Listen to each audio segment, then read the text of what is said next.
Urdu story time کے دیکھنے والوں کو محبتوں بھرا سلام عرض ہے۔ آج کی کہانی شروع کرنے سے پہلے اگر آپ نے ابھی تک اس چینل کو سبسکرائب نہیں کیا تو کر لیجئے گا تاکہ ہماری تمام نئی ویڈیوز آپ تک پہنچتی رہیں۔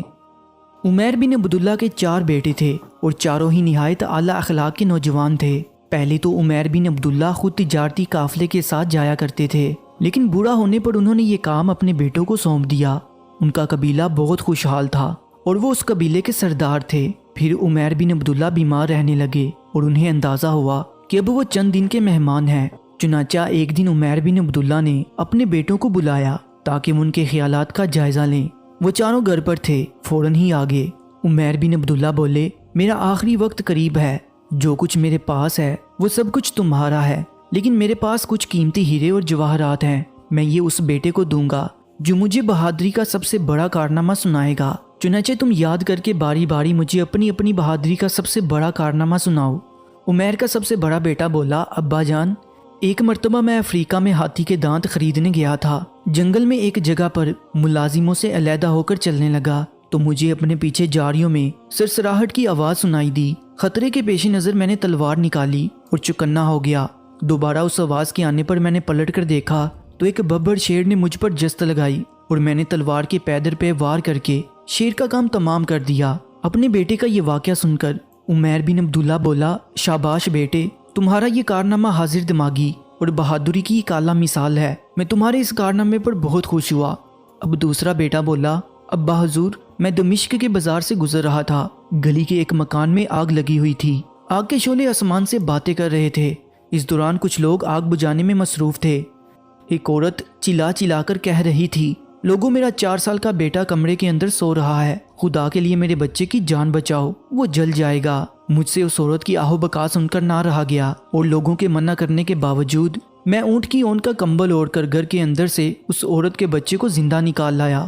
اس نے مجھے بہت دعائیں دی، جبکہ میں بری طرح جلس گیا تھا۔ پھر ہفتوں کے علاج کے بعد میں صحت یاب ہو گیا۔ عمیر بن عبداللہ کہنے لگے، تمہارا یہ کارنامہ بہادری اور بےلوثی کا شاندار نمونہ ہے، اس کی جتنی تعریف کی جائے کم ہے۔ اب تیسرا بیٹا کہنے لگا، ابا جان، میں ایک مرتبہ دریا کے کنارے کشتی میں سامان چڑھا رہا تھا تو سامنے سے آنے والی ایک کشتی ساحل کے قریب ہی آ کر ڈوب گئی۔ لوگ کشتیوں میں بیٹھ کر مسافروں کو بچانے کے لیے دوڑ پڑے۔ میں بھی ایک ماہر تیراک ہوں، میں نے 7 آدمیوں، عورتوں اور بچوں کو خود اپنی جان کی پرواہ کیے بغیر ڈوبنے سے بچا لیا اور کنارے پر لے آیا۔ عمیر بن عبداللہ بولے، شاباش بیٹے، تمہارا یہ کارنامہ بہادری اور انسانی خدمت کی ایک شاندار مثال ہے، واقعی تم داد و تحسین کے مستحق ہو۔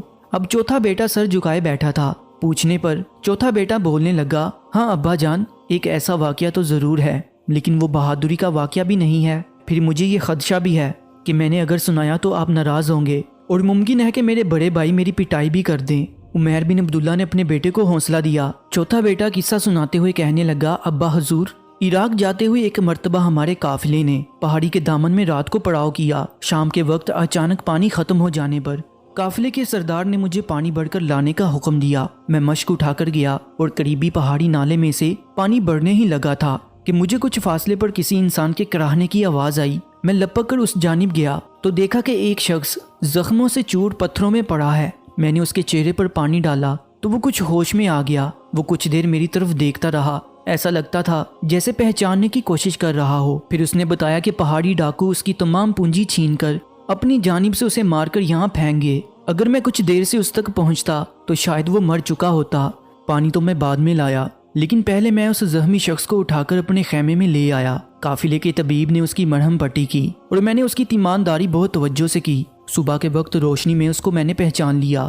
وہ ہمارے دشمن قبیلے کا سردار ولید بن زبیر تھا۔ پہلے تو میرے جی میں آیا کہ میں اس کا گلا گھونٹ دوں، کیونکہ کچھ عرصہ پہلے اس آدمی نے مجھے تنہا پا کر میری مار پیٹ کرتا رہا تھا۔ ممکن تھا کہ وہ جان سے مار ڈالتا، لیکن میری قسمت اچھی تھی کہ میں اس کی قید میں سے بھاگنے میں کامیاب ہو گیا۔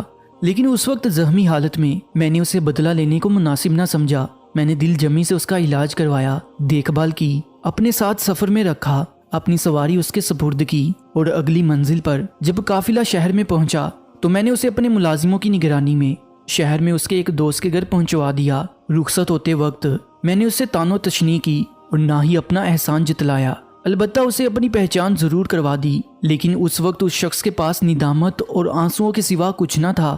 شاید اس وجہ سے ان کا قبیلہ ایک عرصہ سے ہم پر حملہ آور نہیں ہوا اور نہ ہی ہمارے مال مویشی چرائے گئے۔